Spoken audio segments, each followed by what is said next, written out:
ताड़बन से मुत्तसिल एक कदीम अराजी को लेकर पिछले कुछ दिनों से दो पार्टीज के दरमियान बड़े पैमाने पर तनाज़ा चल रहा है। दोनों पार्टीज भी इस अराजी को अपना होने का दावा कर रहे हैं और इस मामले में पुलिस केसेस भी किए गए थे, जबकि दूसरी जानिब वक्फ बोर्ड ने भी दावा किया कि ये अराजी वक्फ बोर्ड की है।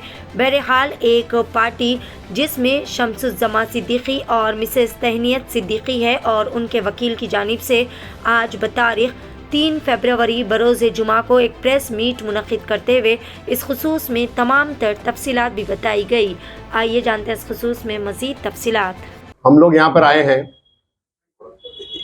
ये जो है सो ये प्रॉपर्टी जो 1200 स्क्वायर यार्ड्स ऑफ लैंड है, actually they are the owner. वो लोग जो है सो 1735 गज के मालिक है। Premises number 19-4-424/1/1/ACDF।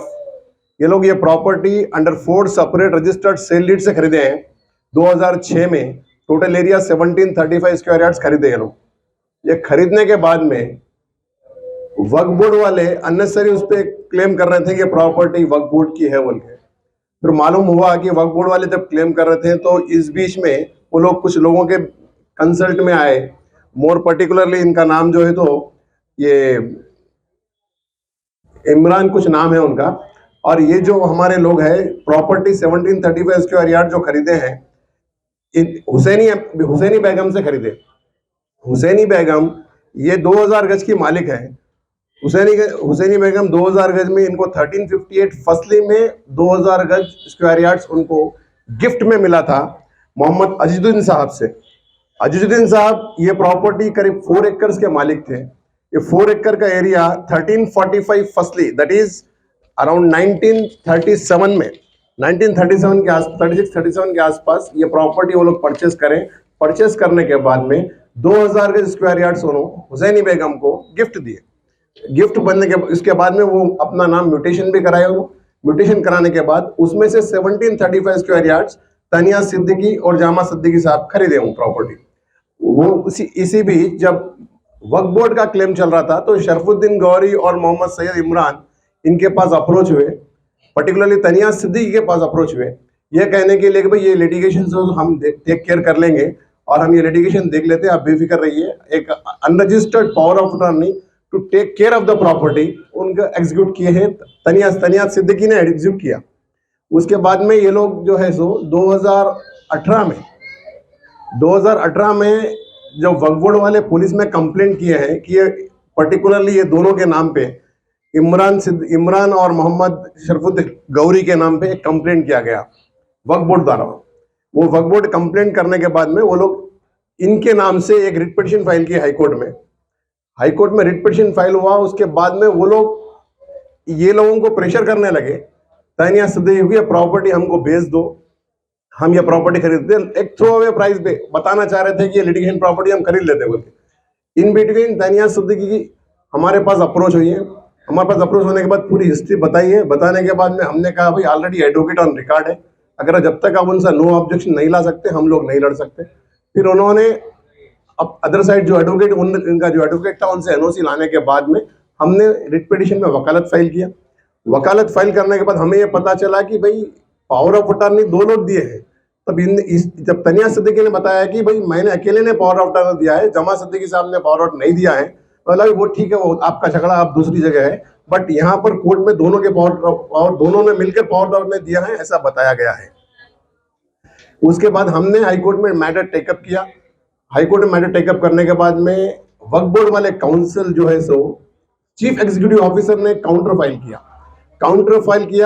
फाइल करने के बाद में आर्गुमेंट हुआ। और बड़ी इंटरेस्टेड बात यह है उन्होंने ये क्लियर किया कि ये प्रॉपर्टी जो है वक्फ प्रॉपर्टी नहीं होती है और ये प्रॉपर्टी जो है सो गजट नोटिफिकेशन की प्रॉपर्टी से हटके प्रॉपर्टी है। और पूरा आर्गुमेंट सुनने के बाद में हाईकोर्ट ने ऑर्डर पास किया कि वो लोग ये कह रहे हैं कि ये property not part of the Waqf property, तो फिर ये केस किस लिए डाला गया। हमने कहा भाई इस तरीके से हमें पुलिस में कंप्लेंट हुआ है इस प्रॉपर्टी के इतिहास से। तब उन्होंने ये कहा कि मोहम्मद गौरी और दूसरे जो है सो इमरान ये लोग जो है सो वक्फ प्रॉपर्टी पे जनरली क्लेम करते हैं, वक्फ प्रॉपर्टीज को नुकसान पहुंचाते हैं, इसीलिए उन पे कंप्लेंट किया गया, बट इस प्रॉपर्टी के लिए नहीं किया गया। बस इस प्रॉपर्टी के लिए नहीं किया गया। ये ऑब्जर्वेशन पास होते हुए हाई कोर्ट में रिट पिटीशन डिस्पोज ऑफ हुआ है। और रिट पिटीशन का नंबर भी आपको दे सकता हूं मैं, WP नंबर 32343 ऑफ 2018। ये जो जजमेंट पास हुआ है, तारीख क्या है, 6th डे ऑफ जुलाई 2022 को ऑर्डर पास हुआ है हाईकोर्ट का। उसमें हाईकोर्ट ने, ये ऑर्डर है हाईकोर्ट का जस्टिस विनोद कुमार द्वारा। इसमें पर्टिकुलरली जज साहब ने पैरा 8 ऑफ रिप्लाई में ये लिखा है कि ये लोग पर्टिकुलरली पैरा 8 में लिखे हैं कि उनकी ये प्रॉपर्टी से कोई कंसर्न नहीं है, वक्फ बोर्ड की प्रॉपर्टी नहीं होती है, ये प्रॉपर्टी गजट नोटिफिकेशन की पार्ट एंड पार्सल भी नहीं है। ये इसके बेस पे ऑर्डर पास हुआ। ये ऑर्डर पास होने के बाद में फिर ये हुआ कि जब मोहम्मद गौरी और सैयद इमरान, ये लोगों को लगा कि भाई ये प्रॉपर्टी अपने हाथ से जा रही है, तो ये लोग किसी और 2 लोग से मिलके इस प्रॉपर्टी को ग्रैब करने की कोशिश कर रहे थे।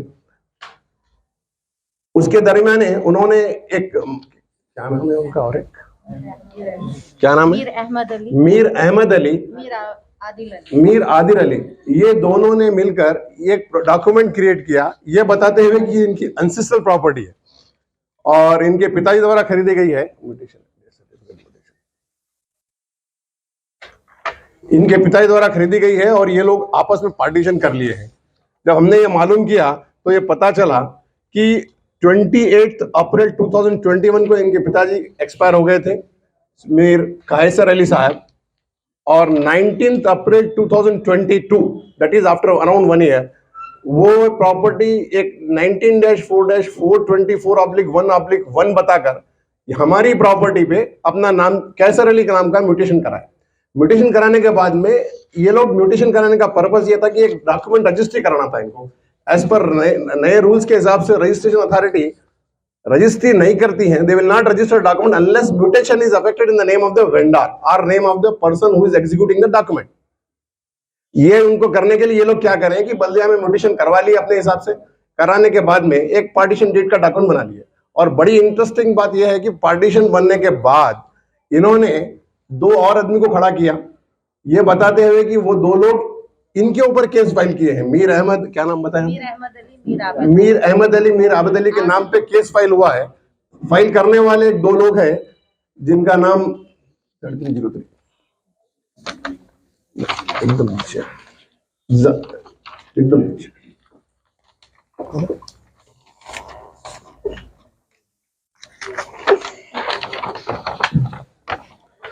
एक अमजद खान साहब है और दूसरे हैं लतीफुद्दीन साहब। ये दोनों 2 सूट फाइल किए हैं 3303 ऑफ 2022 एंड 3304 ऑफ 2022। ये दोनों लोग सूट फाइल किए हैं मीर अहमद अली और मकसूद अली के नाम पे, ये बताते हुए कि ये लोग टेनेंट है, मीर मोहम्मद अली साहब लैंडलॉर्ड है और ये लोग इनकी मदालकत कर रहे हैं, इंटरफियर करने की कोशिश कर रहे हैं इनके कब्जे में, और इसीलिए इंजंक्शन ऑर्डर ले लिए। और ये इंजंक्शन ऑर्डर आपस में लेने के बाद, बस दोनों मिले हुए हैं पार्टीज, दोनों आपस में इंजंक्शन ऑर्डर लेने के बाद में 6 जनवरी को, ये ऑर्डर लेने के बाद 6 जनवरी को वो लोग ने प्लान कर प्रॉपर्टी पे कब्जा लेने की कोशिश की। 6 जनवरी को जब ये लोग प्रोटेस्ट कर, कब्जा लेने की कोशिश कर रहे थे, जब हमारे जामा सिद्दीकी साहब और वो लोग मिलकर सीरियसली स्ट्रांगली प्रोटेस्ट किए और वो लोग कब्जा लेने में कामयाब नहीं हो सके और इनके ऊपर एक FIR रजिस्टर हुआ, FIR नंबर 11 ऑफ 2023, 6/1/2023 को पुलिस ने इन्वेस्टिगेशन किया। उसके बाद में अपना काम पुलिस वाले कर रहे थे। In between to safeguard themselves, अभी आप लोग ये क्योंकि FIR हो चुका है और पुलिस तंग कर रही थी, तो ये लोग पुलिस से बचने के लिए पुलिस के ऊपर एक रिट पिटीशन फाइल किया।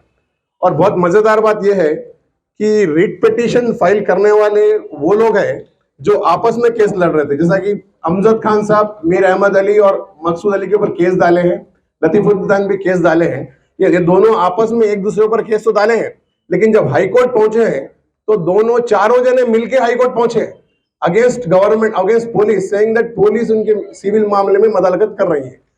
क्योंकि दोनों आपस में एक दूसरे पे केस डालने के बावजूद प्रॉपर्टी पे कब्जा नहीं ले सके। जब कब्जा नहीं ले सके तो ये लोगों ने पुलिस वाले इनको पुलिस के अगेंस्ट में रिट पिटीशन फाइल किया और जब हाई कोर्ट ने जब देखा है कि एक रिट पिटीशन फाइल हुआ है जिसमें हमने केविएट फाइल किया था जामा सिद्दीकी साहब ने, उसकी वजह से हमको नोटिस भी आई है। इनको नोटिस आने के बाद में कोर्ट ने ये ऑब्जर्वेशन पास किया है कि भाई without going to the merits of the case, merit जो भी डिसाइड होता है बट वो उसके हिसाब से होगा, बट पुलिस सिविल मामले में मुदाखलत नहीं करना। But at the same time अगर क्रिमिनल ट्रेसपास हो रहा है तो पुलिस तो अपना काम करेगी। जब 6 तारीख को मुदाखलत करने की कोशिश हुई थी, उसके बाद 7 तारीख चूंकि सैटरडे संडे था, 9 तारीख को कोर्ट खुला था लेकिन उस दिन एडवोकेट्स का बायकॉट था, तो इसीलिए 9 तारीख को ये लोग कुछ नहीं कर सके। लेकिन 10 तारीख को इन्होंने कोर्ट में सूट फाइल किया, इंजंक्शन का सूट फाइल किया। जमा सिद्दीकी साहब ने, तानिया सिद्दीकी ने अगेंस्ट मोहम्मद शरफुद्दीन गौरी, इमरान अली, आदिल और अहमद अली, इन लोगों के ऊपर सूट फाइल किया है। ये कह के कि ये लोग मुदाखलत करने की कोशिश कर रहे हैं। इनका ना, ये लोग प्रॉपर्टी खरीदने के बाद में 2013 से 2006 में जब प्रॉपर्टी खरीदे, जब से बल्दिया में इनका नाम म्यूटेशन है, इलेक्ट्रिसिटी मीटर इनके नाम पे है, कंटिन्यूअसली ये लोगों के नाम रिकॉर्ड में है, ये लोग कब्जे में है। बट ये लोग अननेसेसरी, क्योंकि लोगों को मालूम हो गया कि ये लेडी अकेली है और जो हमारे तानिया सिद्दीकी लेडी अकेली है इंडिया हैदराबाद में, और शमशुद शमा सिद्दीकी साहब एक एनआरआई है, क्योंकि हैदराबाद में रहते एनआरआई है, तो ये लोगों का फायदा उठाने के लिए, प्रॉपर्टी सस्ते में खरीदने के लिए इनको बहुत प्रेशराइज किया गया। बट ये लोग हिम्मत नहीं हारे और सूट फाइल करने के बाद इंजंक्शन ऑर्डर हुआ कोर्ट से। ऑनरेबल 20th जूनियर सिविल जज, city civil court Hyderabad, in OS number 195 of 2023, IA number 42 of 2023, court से इंजंक्शन ऑर्डर पास हुआ। इंजंक्शन ऑर्डर के बाद में ये लोगों के अगेंस्ट में कार्रवाई, पुलिस वाले अपनी कार्रवाई कर रहे हैं और सिविल मैटर में ऑलरेडी इंजंक्शन ऑर्डर इनके फेवर में है। लिहाजा प्रॉपर्टी आज भी, ये सब होने के बावजूद भी, अब मुझे ये सुनने में आया है कि हमारे क्लाइंट से बता रहे थे कि कौन, चेयरमैन चेयरमैन वक्फ जो है, ये डिक्लेयर कर रहे हैं कि ये जो प्रॉपर्टी है वक्फ प्रॉपर्टी है। मुझे समझ नहीं आता है, अगर ये प्रॉपर्टी वक्फ प्रॉपर्टी है तो हाई कोर्ट में जब रिट फाइल होता है, वो टाइम पे chief executive officer counter affidavit file करते हैं, कोर्ट में आर्गुमेंट होता है, वो कहते हैं कि ये प्रॉपर्टी जो है सो गेजेट नोटिफिकेशन में नहीं है, ये प्रॉपर्टी से हमको कोई मतलब नहीं है। और उसके बाद जब ऑर्डर पास होता है, ऑर्डर कॉपी मैंने आपको जस्ट बताई है, ये ऑर्डर कॉपी आप लोग देख सकते हैं, हाईकोर्ट के ऑर्डर है। ये ऑर्डर में उन्होंने, उनके एडवोकेट ने, और काउंटर अफिडेविट ऑन रिकॉर्ड है, उसमें ये कहने के बाद एक चेयरमैन पोस्ट पर आदमी without looking to the records, their own records, Waqf board का रिकॉर्ड चेक करना चाहिए था उनको, चेक करने के बाद ही स्टेटमेंट देना था। बट जिस तरीके से चेयरमैन साहब ने स्टेटमेंट दिया, मैं नहीं समझता कि उस पोस्ट पे इस तरीके के statement without verifying the records, without going to the document, they should give such type of statements. So मेरा कहना यह है कि वक्फ बोर्ड अगर किसी के कहने पे इतनी जल्दी अपना रुख बदल लेती है कि किसी के कहने पे और कुछ कहना जरूरी नहीं है, वक्फ बोर्ड की जिम्मेदारी है, चेयरमैन की जिम्मेदारी है कि डॉक्यूमेंट देखें, परखें, अगर डॉक्यूमेंट सही है तो उसके बेस पे काम करें, ना कि एक स्टेटमेंट दे, एक कोर्ट में एक स्टेटमेंट दे रहे हैं आप, कोर्ट के बाहर एक स्टेटमेंट दे रहे हैं, जो चीज गलत है। मेरा यह कहना है कि अगर ये प्रॉपर्टी वक्फ प्रॉपर्टी होती तो कोर्ट में जिस तरीके से स्टेटमेंट दिए, स्टेटमेंट नहीं होते। कई जजमेंट आ चुके हैं कि वक्फ प्रॉपर्टी अगर डिक्लेयर होती है, खाली गजेट नोटिफिकेशन से भी वक्फ प्रॉपर्टी डिक्लेयर नहीं होती है। They should follow procedure under section 4 and 6 of the act. और यहाँ पर तो उनका खुद का कहना है कि ये प्रॉपर्टी गजेट नोटिफिकेशन में है ही नहीं। जब गजेट नोटिफिकेशन में है नहीं प्रॉपर्टी, तो उसके बाद उनका क्लेम करना ही गलत है। अगर गजेट नोटिफिकेशन में भी अगर है लेकिन वो भी विदाउट फॉलोइंग प्रोसीजर है, तो that is not valid as held by the honourable high court from time to time. तो मेरा कहना यह है कि जिस तरीके से प्रॉपर्टी को बदनाम करने की कोशिश की जा रही है, सिर्फ इसीलिए कि ये लोग मजबूर होकर प्रॉपर्टी सस्ते में बेचना और चले जाना। मेरे पास जब फाइल आई है, मेरे पास जब मालूम हुआ है, तब मेरी तरफ से मैंने कोशिश पूरी यही की है कि जिस तरीके से प्रॉपर्टी टाइटल क्लियर है, उस तरीके से कोर्ट में जाना है, कोर्ट से ऑर्डर्स लेना है। रिट पिटीशन इनके फेवर में ऑर्डर हुआ है, उसके बाद सिविल सूट फाइल हुआ है अभी हमने, वो भी इंजंक्शन ऑर्डर अभी हमारे पास है। और कोई भी मदालत करने की कोशिश नहीं कर सकता प्रॉपर्टी में। Property is totally safeguard with the order of civil court and the police will not interfere in the matter unless there is a criminal trespass to the property. बस मेरा कहना यही है। विन सिटी डेवलपर्स की एक और शानदार पेशकश, जहांगीर पीर दरगाह से 2 किलोमीटर पहले आबादी के बीचों बीच गांव से लगा हुआ वेंचर, फी गज सिर्फ 5,000 रुपए, नकदिया आसान अकसात पर, Natco pharma, PNG, Johnson and Johnson, LV Prasad eye hospital companies के करीब, gated community, water, electricity, transport की सहूलत, मुकम्मल सिक्योरिटी और सेफ्टी के साथ। फौरी मुलाकात करें win city developers. Office address beside choice function hall, Chandrayaan Gutta, Hyderabad. For further details, contact 9246882400, 95057 04041.